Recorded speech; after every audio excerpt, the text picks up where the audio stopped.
I need you to hear this. Because most people won't say it out loud. Marriage, for women, is a financial gamble, and the house always wins. I'm not saying don't get married. I'm not here to scare you. But I am going to show you exactly what the numbers say. Because the numbers don't lie. After a divorce is finalized, men walk away holding 2.5 times the wealth that women do. Not because the divorce did that to them, but because the marriage already had. Quietly. Year after year. While you were busy keeping everything together. Let's start with income.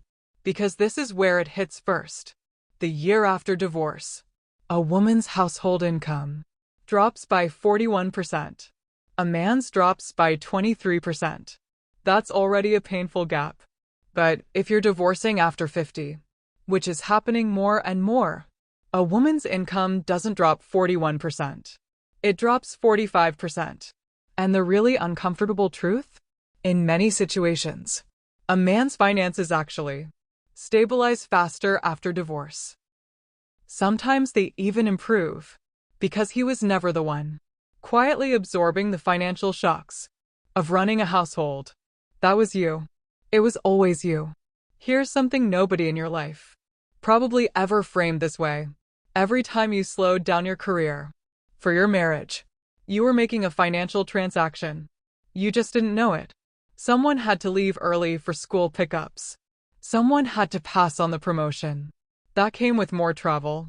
Someone had to work part-time when the kids were young, or take the career break, or move cities for his job. And in most households, that someone was the woman. Not because she was weaker, not because she didn't want more, but because somewhere along the way, it just became the path of least resistance. And the system let it happen. So when the marriage ends, she's not starting over from zero. She's starting over from behind zero. Career gap, income gap, retirement gap, all at once. This one genuinely gets to me because it's so avoidable, and it happens constantly. 28% of women waive their rights to their husband's pension as part of the divorce settlement. Nearly 1 in 3. And look, I understand why it happens. Divorce is exhausting. It's emotional. It's expensive. And at some point, you just want it to be over. So you sign. But here's what you're actually signing away. Men already retire with pension wealth more than double what women have. That pension was partially built on years when your career slowed down, so his could grow. You earned a piece of that. Don't give it back. After divorce, women are twice as likely as men to reduce their working hours. And again, I want to be clear about why. It's not a personal choice made in a vacuum. It's because someone has to handle childcare. And in this country, that responsibility still falls overwhelmingly on mothers. Every hour you pull back from work is an hour of lost income, lost 401k contributions, lost Social Security credits, lost career momentum, and those hours add up into something much bigger. Over a lifetime, the children didn't cost you those hours. The lack of support did. I want to show you what this looks like at its worst, because this isn't theoretical. After divorce, 23% of white women fall into poverty, 35% of black women, 32% of Hispanic women. Let that sit for a second. These are not women who made reckless decisions. These are women who played by the rules, who trusted a financial structure that simply was not designed to catch them when it fell apart. This is not a personal failure.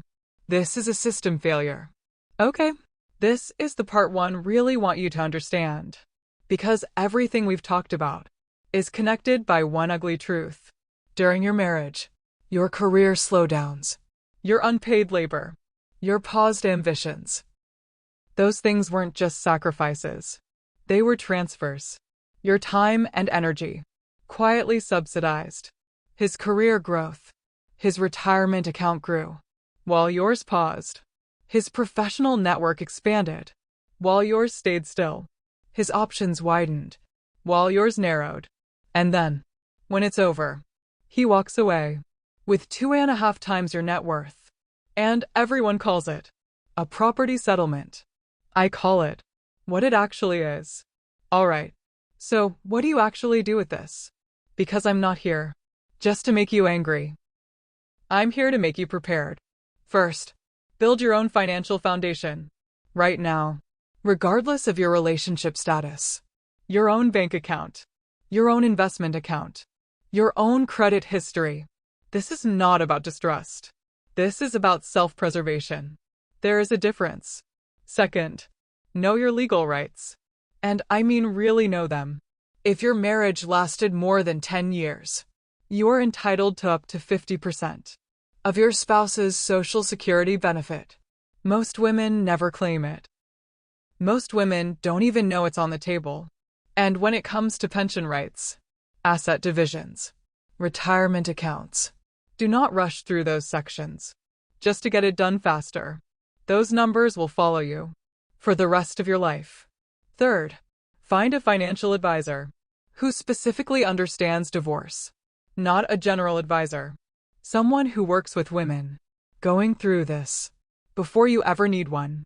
Because decisions made in grief and exhaustion are not the same as decisions made from a position of knowledge. Look, the financial system wasn't built for you. Marriage laws in this country were written in an era when women weren't expected to have wealth of their own at all.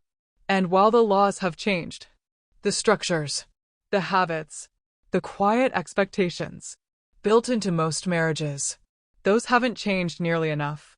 But here's what has changed. You have access to information that previous generations of women never had. You know what the data shows. You know where the traps are. You know what you're entitled to. And a woman who knows those things is not easy to take advantage of. Protect your income. Protect your retirement. Protect your financial identity. Not because you expect the worst, but because you're smart enough to prepare for anything.